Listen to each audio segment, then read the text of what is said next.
শেখ, আমার প্রশ্ন হলো, আমাদের দেশের হানাফি আলেমগণ মনে করেন যে নামাজে আমরা যে রাফ নিয়ে করি এটা নাকি করা যাবে না, কারণ এই হাদিস নাকি মানসুখ হয়ে গেছে।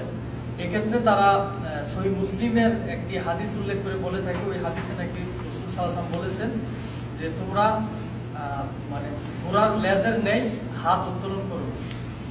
এই হাদিসের ভিত্তিতে তারা বলে থাকে যে এটা করা যাবে না। আচ্ছা আচ্ছা, এটি একটি বড় প্রশ্ন এবং জটিল প্রশ্ন। তবে আলহামদুলিল্লাহ ইসলামের সব বিষয়ের সমাধান আছে, আমরা ছোট্ট করে একটা সমাধান দেওয়ার চেষ্টা করছি। প্রশ্ন হলো যে হানাফি ওলামারা মানুষকে প্রথম তকবীর, যেটাকে তকবীরে তাহরিমে বলা হয় শুধু আল্লাহু আকবার, সেই তকবীর ব্যতীত অন্যান্য সময়ে হাত উঠাটাকে অস্বীকার করেন, বা বলতে পারেন তারা বলেন এটা এই বিধানটা রহিত হয়ে গেছে, মানসুখ হয়ে গেছে। এই স্থান ছাড়া কোথায় তকবীরে হাত উঠায় মানুষ? রুকুতে যাওয়ার সময় আল্লাহু আকবার বলার সময়, আবার রুকু থেকে ওঠার সময় সামি আল্লাহু লিমান হামিদা, আবার 2 রাকাতে তাশাহুদ দেওয়ার পর 3য় রাকাতে ওঠার সময়। তো এই 3 জায়গায় রাফুল ইয়াদাইন তারা মনে করেন করা যাবে না। কেন? রহিত হয়ে গেছে। প্রথমটা শুধু যাবে, আল্লাহু আকবার বলার সময় হাতটা উঠানো যাবে, বাকিটা যাবে না। তারা বলছেন যে এটা মানসুখ হয়ে গেছে। মানসুখ হওয়ার কারণ কি? কারণ স্বরূপ তারা কি বলেছেন? কারণ স্বরূপ তারা বলছেন যে মুসলিম শরীফে একটি হাদিস এসেছে যেখানে আল্লাহ রাসূল সাল্লাল্লাহু আলাইহি সাল্লাম কি বলেছেন যে তোমরা চঞ্চল ঘোড়ার লেজের মতো হাত কেন তুলছো, এই কথা বলেছেন আল্লাহ রাসূল সাল্লাল্লাহু আলাইহি সাল্লাম। সেটা হাদিসটা কি একটু শুনে নিই এবং সমাধানটা শুনে নিই। আসলে হাদিসটি ইমাম মুসলিম বর্ণনা করেছেন। মুসলিম শরীফের সালাত অধ্যায়, এই সালাত অধ্যায়ের 968 নম্বর হাদিস, এটা ব্র্যাকেটে, আর একটি হচ্ছে 430 নম্বর হাদিস। এটা হাদিসের নাম্বারিং এ পার্থক্য। একটা হলো তোহফাতুল, এটা হলো তোহফাত, আর একটা হলো মুজাম। 2টি নাম্বারিং এর বিশেষ ব্যবস্থা আছে হাদিসের নাম্বারিং এ। তো সেখানে এই কারণে নাম্বারিং এ পার্থক্য হয়েছে। আমি এই সালাত অধ্যায়ের বাব মানে অনুচ্ছেদটা বলে দিচ্ছি। অনুচ্ছেদটা হচ্ছে বাবুল আমরি বিসসুকুন ফিস সালাহ ওয়ান নাহি আনিল ইশারাতি বিল ইয়াদ ওয়া রাফুহা ইনদা সালাম ওয়া ইতমামুস সুফুফ আল আউয়াল ওয়াল ওয়া তারাসসু ফিহা ওয়াল আমরু বিল ইজতিমা। এটা হলো অনুচ্ছেদ। এই অনুচ্ছেদে আল্লাহ রাসূল সাল্লাল্লাহু আলাইহি সাল্লামের একটি হাদিস বর্ণনা করা হয়েছে। হাদিসটি জাবের বিন সামরা বর্ণনা করছেন। তিনি বলেন খারাজা আলাইনা রাসূলুল্লাহ সাল্লাল্লাহু আলাইহি সাল্লাম ফাকাল, আল্লাহ রাসূল সাল্লাল্লাহু আলাইহি সাল্লাম একদা আমাদের মাঝে বের হন এবং বলেন মালি আরাকুম রাফি আইদিকুম, আমি কি হচ্ছে কি ব্যাপার, আমি তোমাদেরকে দেখছি তোমরা তোমাদের হাত উঠাচ্ছ কান্নাহা আযনাবু খাইলিন শুমসি, যেন চঞ্চল ঘোড়ার লেজ।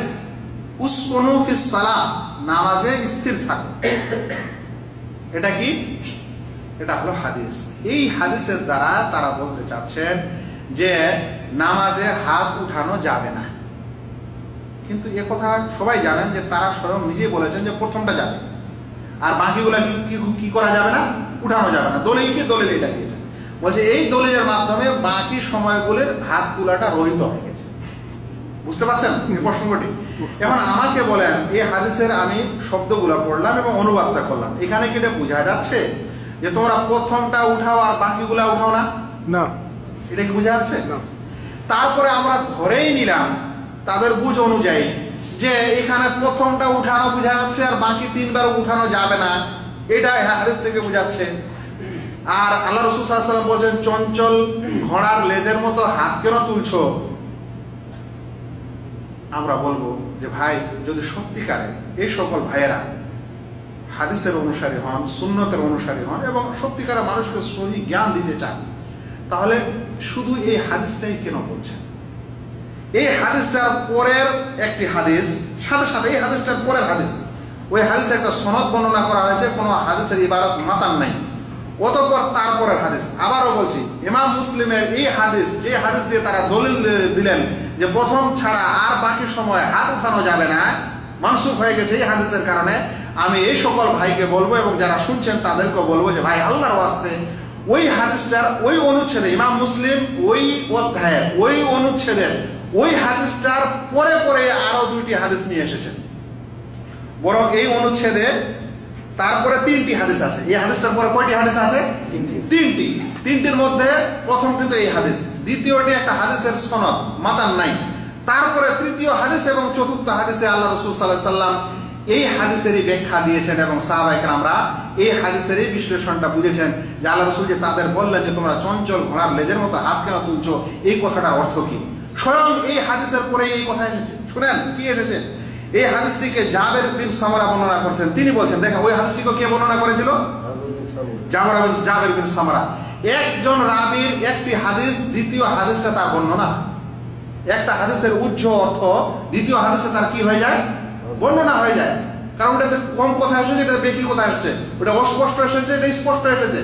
ওই হাদিসে রাসূল সাল্লাল্লাহু আলাইহি ওয়াসাল্লাম এটা বললেন যে চঞ্চল ঘোড়ার মতো হাত কেন তুলছো, কিন্তু ওটা কোন হাত তোলা, কোথায় তোলা, এর কোনো বর্ণনা পাওয়া গেল? পাওয়া গেল না। তারপরে হাদিসগুলিতে শুনেন কিভাবে আল্লাহ রাসূল বললেন।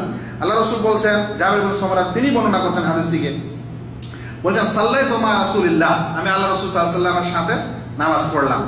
ফাকুন্না ইদা সাল্লামনা, আমরা যখন সালাম ফিরাতাম, নামাজের সালাম ফিরাতাম, কুলনা বিআইদিনা আসসালামু আলাইকুম আসসালামু আলাইকুম, তখন আমরা আমাদের হাতের মাধ্যমেই বলতাম আসসালামু আলাইকুম আসসালামু আলাইকুম। কে বলছেন? ওই সাহাবী স্বয়ং, তিনি যে আগে হাদিসটা বর্ণনা করলেন, ওখানে এটা অস্পষ্ট, কখন নিষেধ করলেন এটা কিছু বোঝা যাচ্ছে না। তারপরে হাদিসে উনি নিজে ওই রাবী ওই সাহাবী বলছেন যে আমরা যখন সালাম ফিরাতাম তখন আমরা আমাদের হাতের মাধ্যমে বলতাম আসসালামু আলাইকুম আসসালামু আলাইকুম। এদিকে বলার সময় এরকম। তখন কি হলো? ফানাযারা ইলাইনা রাসূলুল্লাহ সাল্লাল্লাহু আলাইহি ওয়াসাল্লাম ফাকাল, অতঃপর রাসূল সাল্লাল্লাহু আলাইহি ওয়াসাল্লাম আমাদের দিকে দেখলেন এবং বললেন মা শাআনুকুম, তোমাদের ব্যাপার কি?